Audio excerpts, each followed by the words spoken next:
Eftersom jag föreslagit att medvetandet är en grundläggande kraft i universum är det naturligt att jag får frågan hur hjärnan och hjärnskador kan diktera de flesta mentala särdrag, om hjärnan är mer som en mottagare, likt en radio och inte medvetandets generator. Det klassiska svaret är att skador på hjärnan förvränger signalen, likt hur en trasig radio eller tv förvränger ljudet och bilden, så den ibland inte känns igen. Men jag är inte heller helt tillfredsställd med denna analogi, att hjärnan är som en organisk radio eller tv. Vetenskapsmän har goda skäl att tro att medvetandet är beroende av den levande hjärnan. Att betrakta hjärnan som ursprunget till medvetandet har även dygden att det gör människor mer medvetna om bristen på fri vilja. Men även om medvetandet inte skulle komma från hjärnan förvandlas den ändå genom hjärnan som medium. Medvetandet består av flera lager och flera av dessa är säkerligen starkt förankrade med våra biologiska processer. Det högre självmedvetna medvetandet i sig gör ingenting. Hjärnan ger medvetandet ett sätt att uttrycka sig på unika sätt och på flera nivåer. Hjärnan är sannolikt en reflektion av medvetandet och medvetandet en reflektion av hjärnan. Hjärnans neuroner ändrar tydligen form utefter nya insikter och tankemönster. Det är möjligt att hjärnans form är en reflektion av en för oss osynlig organiserande högre energistruktur. Precis som vi inte kan se kvantfysikaliska fenomen och andra krafter bortom fysiska noll, vars orsak och väsen fortfarande är okända. Vad vi kallar materia är inte mindre mystiskt än medvetandet. Vad som håller ihop partiklar, molekyler, celler och så vidare och ger dem ett mönster eller minne att följa, till exempel formen av en organism eller art, är också okänt. Men om denna kraft som håller samman partiklar så de inte skjuter iväg åt alla håll är grundläggande i universum, kan denna organiserande kraft då inte kallas för en högre kropp eller själstruktur. Biologer som Rupert Sheldrake har föreslagit liknande hypoteser, som morfisk resonans och morfogenetiska fält, som dessutom kan förklara uttryck som inte verkar vara ärftliga. Såsom människotyper, där barn är olika sina föräldrar, som ännu inte går att läsa i DNA. Men problemet med Sheldrake är att han är lite för upptagen med det paranormala, såsom telepati, att han inte tas på allvar i flera vetenskapliga kretsar. En koreansk fysiker vid namn Dae-Jen Song påstår sig ha bevisat matematiskt att mänskligt medvetande inte kan produceras i datorer eller maskiner som konstgjord intelligens. Han producerade ett forskningspapper, Non-Computability of Consciousness, och nådde sin slutsats genom kvantdatorforskning där han visade att det finns en unik mekanism i människans medvetande som ingen datoranordning kan simulera. Han säger: bland medvetna aktiviteter kan det unika särdraget av självobservation inte existera i någon typ av maskin. Mänsklig tanke har en mekanism som datorer inte kan beräkna eller programmeras att göra. Om medvetandet inte kan representeras på samma sätt som alla andra fysiska system är representerade, kan det inte vara något som uppstår ur ett fysiskt system som hjärnan. Hjärnan och medvetandet är sammanlänkade, men hjärnan producerar inte medvetande. Medvetandet är något helt annat och separat. Matematiken ljuger inte. Medvetandet är helt enkelt inte elektricitet eller vad vi kallar materia, oavsett hur komplex. För att beskriva medvetandet krävs en helt annan modell.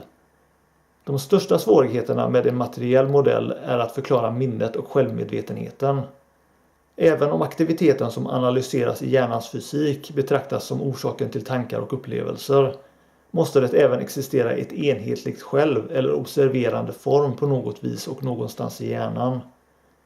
Annars skulle vi vara betydligt mer mekaniska än vi är. Vetenskapen är inte heller konsekvent när den betraktar magnetism som en grundläggande kraft i universum, trots att den kan orsakas av koppartråd, medan medvetandet betraktas som något ovanligt och framväxande. Vad som uppkommer i naturen tillhör naturen. Vårt medvetande är inte någon abnormal inkräktare som gått lös i en värld den inte hör hemma. Den är med stor sannolikhet en kosmisk egenskap, likt magnetism eller gravitation. Vetenskapsmän har funnit att liv uppkom tidigare än man brukade tro, och att det existerar där det till synes borde vara omöjligt. Den amerikanske forskaren Robert Lanza har föreslagit att liv är normen i universum, inte undantaget.